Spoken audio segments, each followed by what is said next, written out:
Muito obrigada, Faís, pelo convite.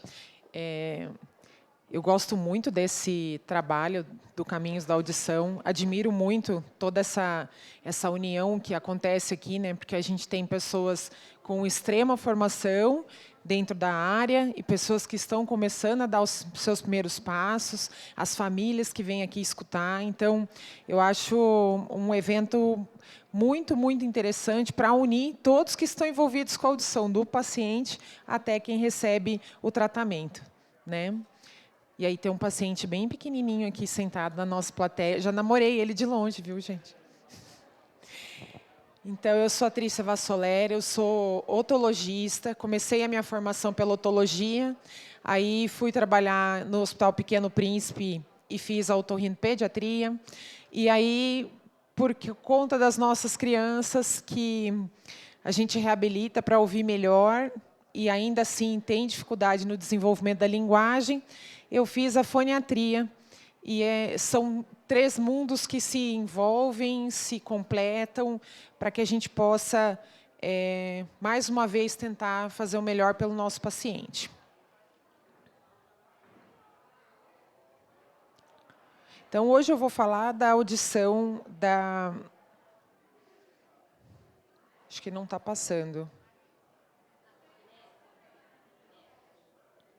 Do implante coclear para surdez unilateral.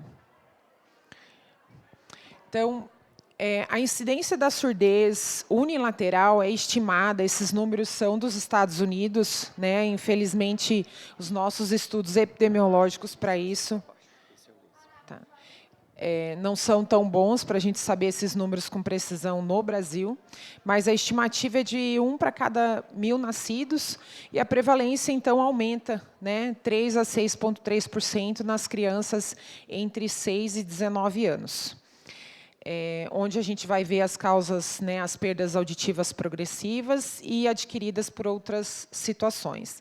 O citomegalovírus, que é hoje considerada a 2ª maior causa de perda auditiva no mundo, ele é um dos responsáveis por essas perdas progressivas. E eu já não vou me lembrar para falar quem dos palestrantes antes de mim citou sobre isso, mas acredito que foi a palestra da triagem auditiva neonatal, que mesmo a gente tendo aquela fotografia, né, do dia do nascimento, que essa criança nasceu ouvinte, a gente não pode perder de vista que essa criança pode desenvolver perda auditiva, né, nos primeiros anos de vida, na adolescência, e essa criança deve ser acompanhada. E por que a gente vai pensar, então, em implantar uma orelha se a outra escuta perfeitamente bem? Né? Quantas vezes a gente não escutou isso?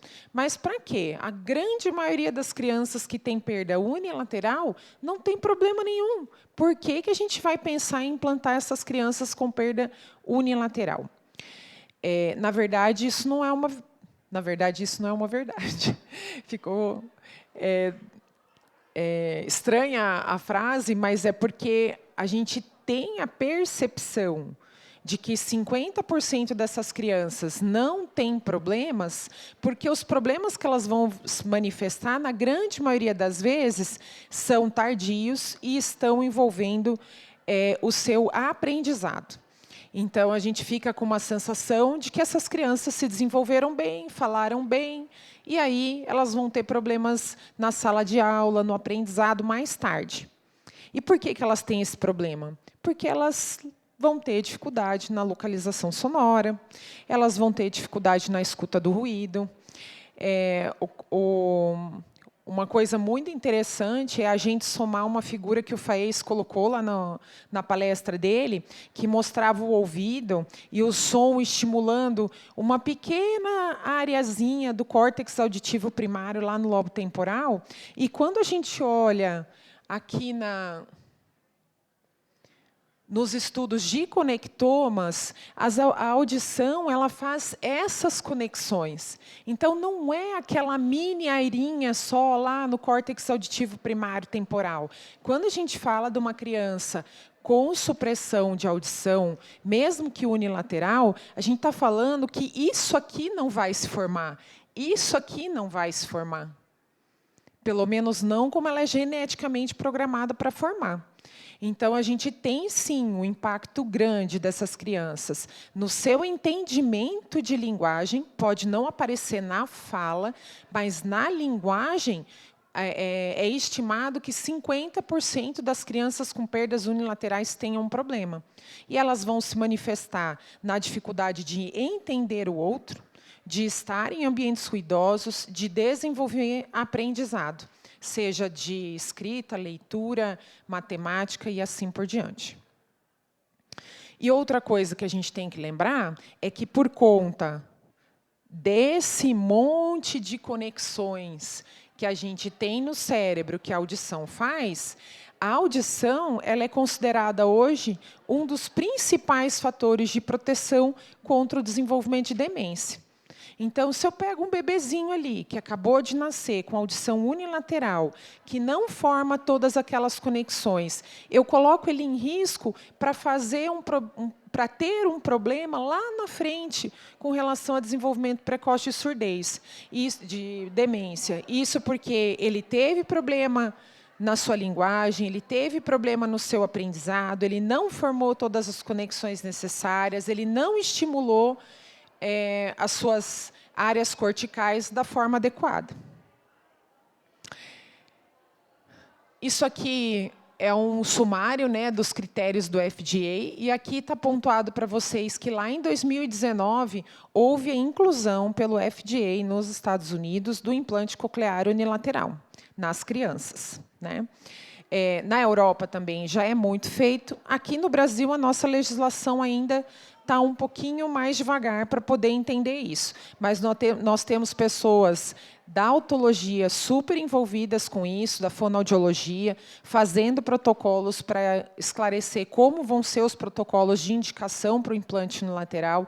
O FAESTA aqui faz parte dessas comissões que estão brigando lá na Justiça, lá no Ministério, para que a gente tenha a liberação para poder fazer com que esses pacientes tenham acesso ao implante coclear unilateral pelo SUS e também pela saúde suplementar. Lembrando que, quando a gente fala de implante coclear para surdez unilateral, nós estamos falando dos pacientes com surdez severa profunda, né, que não se beneficiaram do implante coclear. Mas nós temos também os pacientes com perdas leves e perdas moderadas, que podem muito bem receber um aparelho auditivo e, mesmo assim, esses aparelhos são negados a eles, porque eles têm uma outra orelha com audição normal. Não faz sentido nenhum. A gente tem um número enorme de crianças com perda condutiva unilateral por sequela de otite ou por sequela de colesteatoma, né, de otite crônica, e que ficam sem reabilitação porque a outra orelha é normal. Então, nós não estamos falando só das crianças com surdez severa profunda unilateral. Nós temos que pensar no impacto que a gente causa em todas as crianças, né, ou com todos os tipos de perda.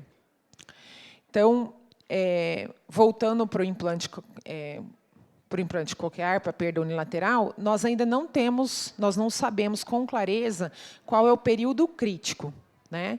Então, existem várias discussões sobre a idade ideal para a gente colocar o implante coclear nas crianças com perdas unilaterais. Mas um estudo muito importante que trouxe essa discussão para o cenário mundial é um estudo da Sharma. Quem conhece a Sharma, né, quem já estuda audiologia, estuda a Sharma, né?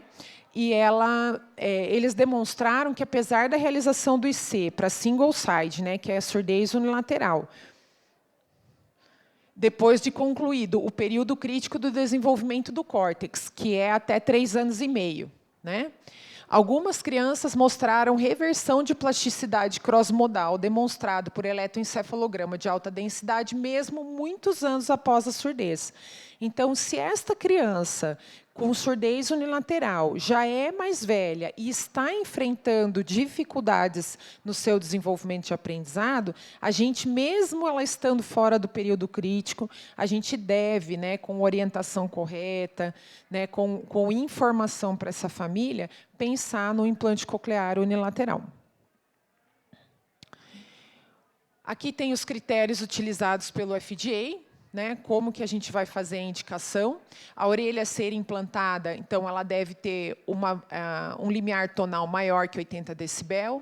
A orelha contralateral tem que ser menor ou igual a 30, então tem que ser uma orelha bastante normal para a gente pensar nessa indicação. Os benefícios são definidos da linguagem, né? A gente deve fazer o teste de percepção de fala. Os indivíduos com 5 a 18 anos com perda unilateral severa profunda com teste de monossílios na orelha com aparelho menor ou igual a 5%.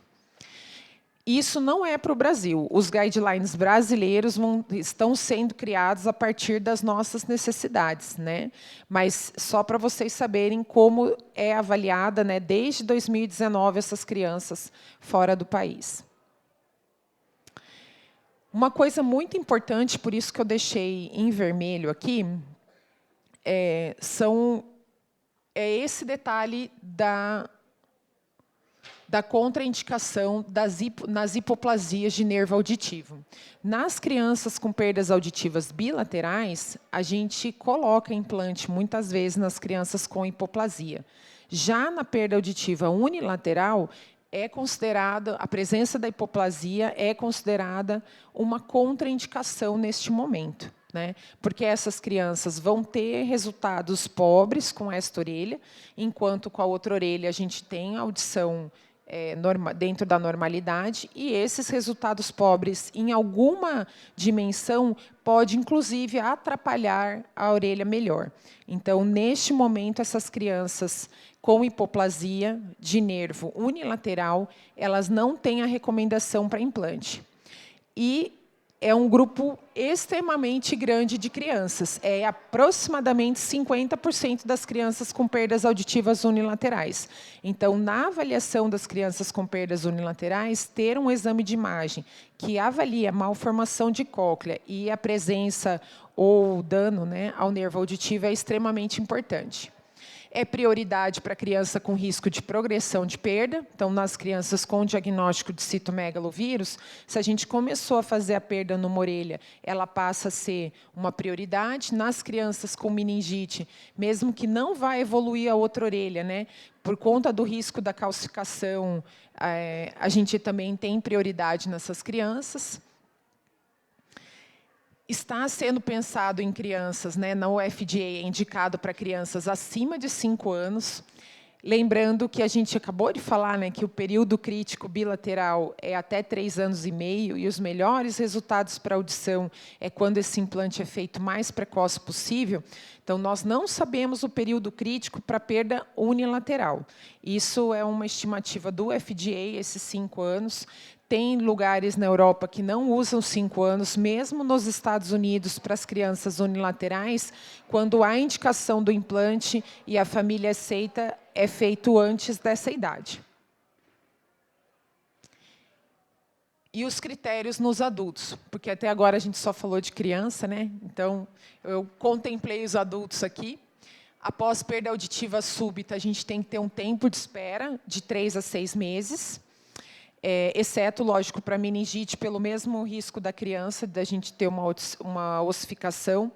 As fraturas de cápsula ótica também na remoção do schwannoma, porque a gente já sabe que não tem risco de recuperação auditiva e a gente pode ter dano coclear. Nos congênitos, a indicação é limitada, então a gente tem que pensar bem nos resultados e que tipo de ganho a gente está tentando trazer para esse paciente e a concordância e o entendimento dele do que esse implante vai trazer. E a idade avançada não tem uma contraindicação. Novamente, né, medindo os ganhos desse paciente que a gente vai pensar se ele é uma indicação ou não. O FAES tem paciente de 90 anos, eu também tenho paciente de 90 anos implantados, e eles estão extremamente felizes com os implantes deles. Então, enquanto a saúde orgânica permite que ele seja submetido a um procedimento cirúrgico, a gente deve pensar no implante coclear como uma solução para eles. Uma coisa interessante, quando eu estive com o Dr. Balcany lá nos Estados Unidos, ele falava para os pacientes dele assim: toda vez que a gente pensa na audição para a segunda orelha, a gente não pensa que essa segunda orelha vai permitir ao paciente escutar 2 vezes melhor o que ele já escutava, né? Ele fala para o paciente: fecha seus olhos, faz uma comparação, né? Fecha seus olhos, o paciente fecha os olhos, agora abre um olho só. Você não consegue ver toda a sala com um olho só aberto? Então, o paciente que escuta com uma orelha só, ele consegue escutar tudo. A gente tem que lembrar que, quando a gente dá a segunda orelha, a gente está dando habilidades cognitivas para ele, e que ele nem sempre, de imediato, vai entender o que é isso. Ele não vai colocar o segundo ouvido e vai chegar e falar para você: agora consigo fazer figura fundo. Agora eu percebo mais sons no ruído. Agora eu estou percebendo a minha localização. O paciente não tem essa noção.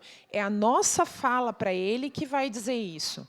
Na hora que você começa a orientar uma família: olha, essa segunda orelha vai ajudar ele a te escutar melhor no ruído. Veja como que ele se comporta num ambiente sem barulho e num ambiente com barulho. Desliga uma orelha, né, deixa só uma orelha e deixa as duas, para que a família possa ir percebendo, né? Eles não estudaram isso. Eles vão ter que notar na criança deles. Então, muita informação. Quando a gente vai fazer um sequencial ou quando vai fazer um single side, né, uma reabilitação de perda auditiva unilateral, a gente tem que orientar muito a família e estimular essa percepção para que o paciente possa entender benefício. É tudo muito demorado, né? Mesmo com uma reabilitação consistente, os pacientes com perdas unilaterais, eles têm uma orelha que eles não desligam, né? Então, eles ficam 100% dependentes delas, e se a gente não estimula o uso da outra orelha, eles acabam sentindo como se aquela segunda orelha não tivesse contribuído muito. Então, a gente precisa estar orientando muito de perto. Meu tempo já acabou, então eu só vou deixar sinalizado para vocês que eu acredito que, com a aprovação da lei para perda auditiva unilateral, sendo reconhecida como uma deficiência auditiva, eu acredito que o nosso Ministério da Saúde vai entender a importância da reabilitação da perda auditiva. Então, eu agradeço vocês pelo tempo e fico à disposição de tirar dúvidas.